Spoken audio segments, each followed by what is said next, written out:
Hi everyone, I'm Liberty Doll and this is Liberty Update.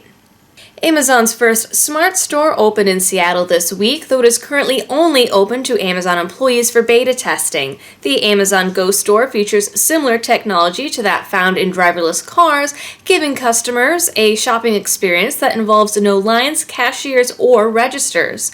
Customers enter the store by pulling up the Amazon Go app and swiping their phone in front of a scanner to open a gate.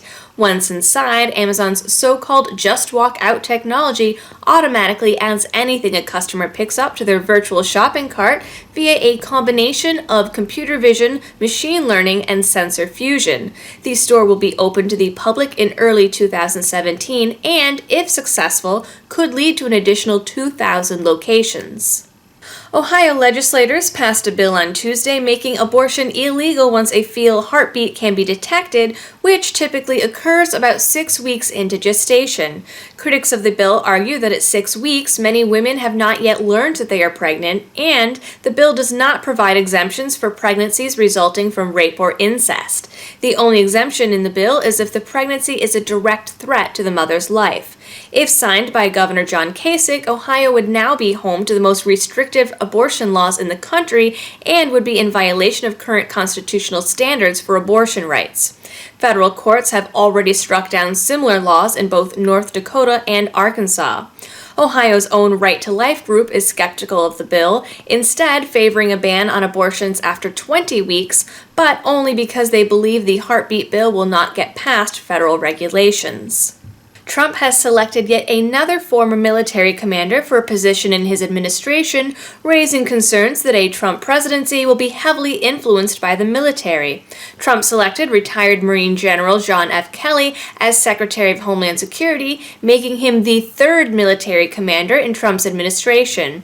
Trump is rumored to be considering another 2 high military figures for Secretary of State and Director of National Intelligence. If confirmed, Kelly and Defense Secretary James Mad Dog Mattis, also a retired Marine general, would join retired Army Lieutenant General Michael T. Flynn, who is Trump's pick for National Security Advisor. Many of the candidates he has considered were directly involved in the war on terror. In order to be confirmed, Mattis would have to receive a waiver from Congress, as current law requires the defense secretary to be a civilian for at least 7 years before taking office. As for Kelly, his post would include oversight of the Coast Guard, TSA, and Customs and Border Protection, while holding the idea that the answer to the government's failing war on drugs is more government. An anonymous tip called in on a hotline in Australia sent LA's Universal City Metro station on high alert Monday after the caller warned of an imminent terrorist attack on the station. On Tuesday, commuters faced heavily armed Army personnel, bag searches, and canine units as part of the heightened security across the entire transit system. Undercover deputies were also put on trains across the system. At this time, investigators have found no evidence of a credible threat and are working to identify the caller. Roughly 24 current and former employees of CNN and TBS have joined a class action lawsuit claiming that Turner employees faced racial discrimination that led to stunted careers and unjustified terminations. The lawsuit cites statistics that whites are promoted at a higher rate than blacks and claims that Turner networks, especially CNN, have both formal written and unwritten policies to prevent black employees from moving up the corporate ladder. The statistics given in the lawsuit were allegedly the result of one of Turner's own internal studies. The complaint also alleges that black employees are consistently given lower scores in evaluations.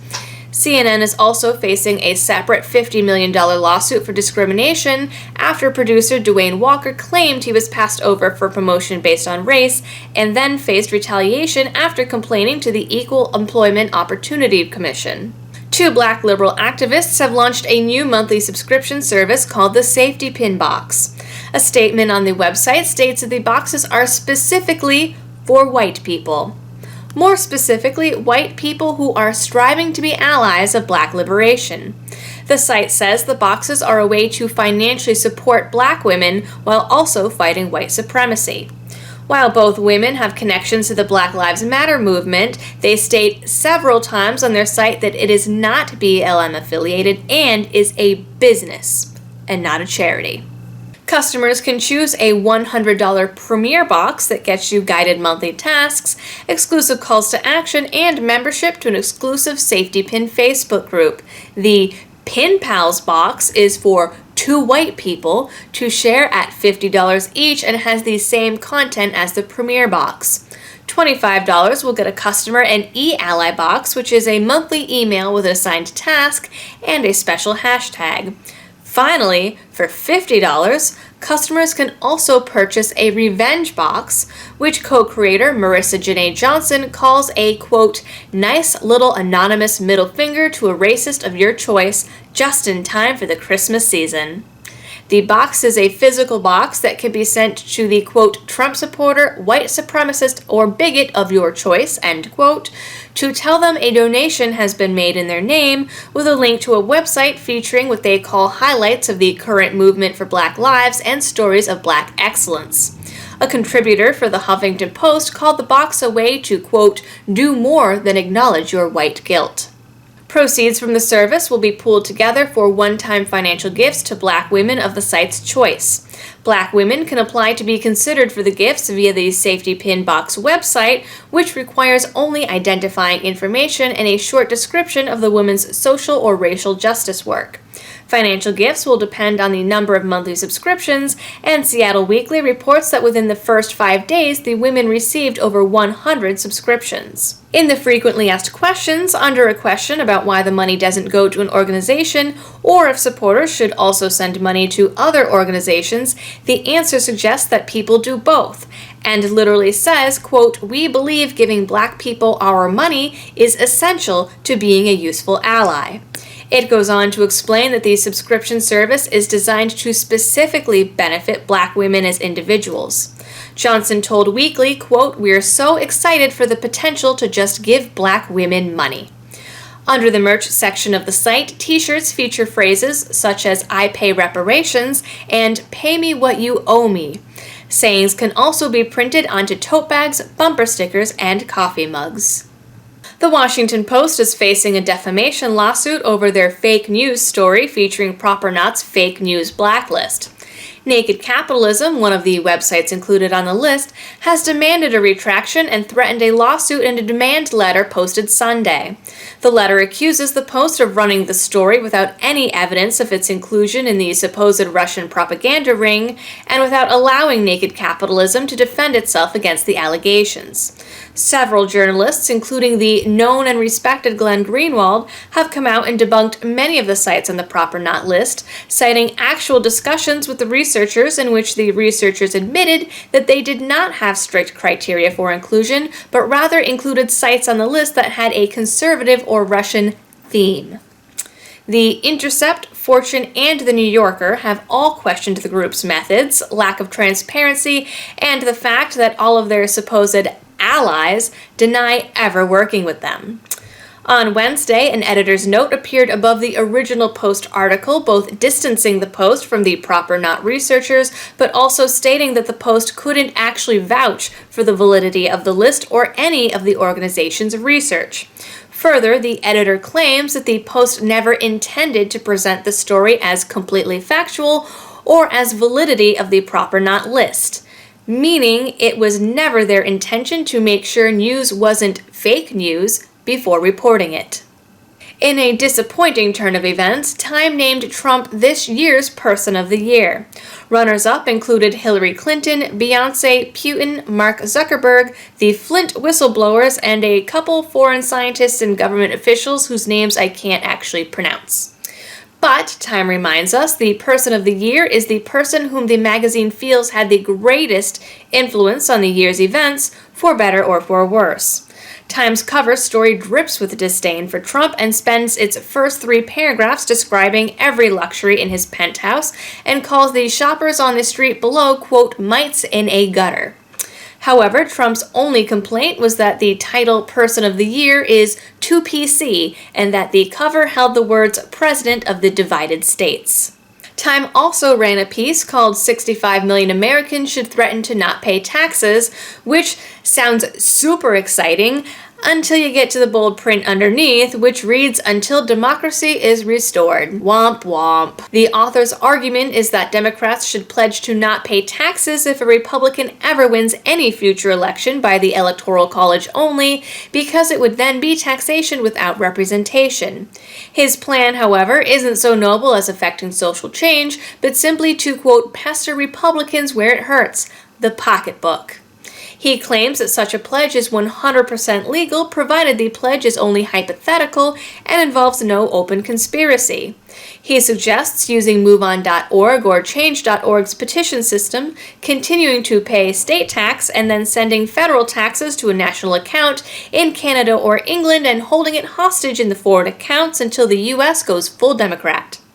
But this is all hypothetical, he reminds readers several times, and actually carries no legal or financial obligation because it, quote, "almost certainly won't have to be carried out." Instead, he argues the mere threat of million Americans pledging not to pay should make the government overturn the Constitution. But the pledge not to pay taxes would also include the promise to pay them in full like a good citizen if the government meets democratic demands. A group calling themselves the Hamilton Electors have gained news coverage this week in their quest to prevent a Trump presidency. The group consists of a handful of Democratic electors plus one Republican, who, according to their website, are vowing to vote for a Republican alternative. Surprisingly, all 7 Democratic electors live in states bound to Clinton but have pledged to vote against her. According to a piece by one of the electors in the New York Times, as well as a report from Slate, electors are considering John Kasich, John McCain, Mitt Romney, and Colin Powell. A constitutional law professor at Harvard has teamed up with a California law firm to provide legal advice to the wavering electors. The group is also threatening lawsuits against the 29 states that currently hold laws requiring electors to vote for the candidate that won their state, arguing that such laws are unconstitutional. Self-proclaimed feminist Madonna gave a Billboard interview this week and largely blamed women for the outcome of the 2016 election. She told the interviewer, quote, "Women betrayed us." When asked why she felt that way, she said because women hate women due to jealousy and, quote, "some sort of tribal inability to accept that one of their kind could lead a nation." Feminism. Meanwhile, Obama has ordered intelligence officials to perform a full review of election-related hacking to be completed with a full report before he leaves office next month. The investigation will take data from 2008 on to examine patterns of what the White House calls malicious cyber activity timed to election cycles. However, the White House emphasized that the investigation is not in response to this year's election and is not questioning the results. The target of the investigation is the Russian government.